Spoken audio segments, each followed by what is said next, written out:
ونزرع الحق في كل رحاب لنحصد.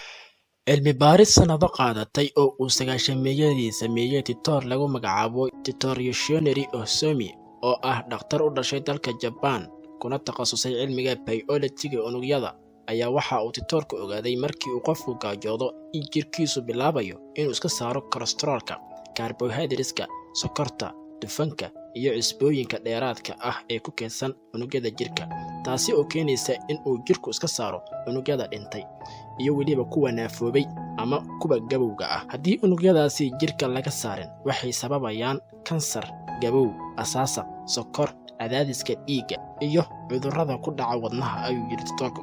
Iscunidda jirka oo ah in jirku iska saaro waxyaabahaasi dheeraadka ahi waxay bilaabanaysaa markii uu qofku shaqeeyo saacado xiriir ah uusan wax cunin, uuna sidaasi joogteeyo maalmo badan si unugyada dhintay ama naafoobay aysan mar kale fursad ugu helin in ay soo noolaadaan. Dhakhtarkan ayaa waxa uu ku talinayaa in qofku isgaajeysiiyo oo uusan wax cunin 8 ilaa 16 saacadood oo xiriir ah, 2 ilaa 3 maalin toddobaadkiiba. Sidoo kale qofku sidaasi sameeyo 1 bil sanadkiiba. Titoor Yoshinori Ozomi oo wax ka dhiga Machadka Cilmi-baarista Hal-abuurka ee IIR jaamacadda Tokyo waxa uu cilmi-baarista mutaystay shahaadada caalamiga ah ee lagu magacaabo Nobel Prize dhanka caafimaadka. Aqoonta iyo ogaalka ay daaha ka rogaysay cilmi-baaristan oo titoorka lagu abaalmariyay sanadkii 2016 waxa uu islaamku nafaray 1440 sano ka hor. tiirarka islaamka ayay ka mid tahay in uu qofku sanad kasta cunnada iyo cabitaanka ka soomo muddo 30 maalmood ah oo xiriir ah.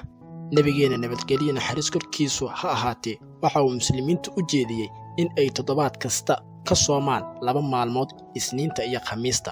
Soonqaadku waa fursad sanadle ah oo ay muslimiintu ku nadiifiyaan jirkooda iyo weliba naftooda, waana jaanis ay dembiyadii ka dhacay uga qubaystaan, ayna alla ugu mutaystaan naxariis, dembi dhaaf iyo weliba naar ku xoreyn, ayna uga badbaadaan cudurrada haya ama weliba kuwa ku soo fooda leh. Soonqaad wanaagsan saaxiibayaal, ee soonkan ha inooga dhigo mid aan ku helno caafimaad iyo naxariis, Rabbi dembiyadeenna ha ku dhaafo, naarna Allah nooga xoreeyo, maalmo nabdoon iyo habeennimo xasiloon Allah inooga dhigo. Aamiin.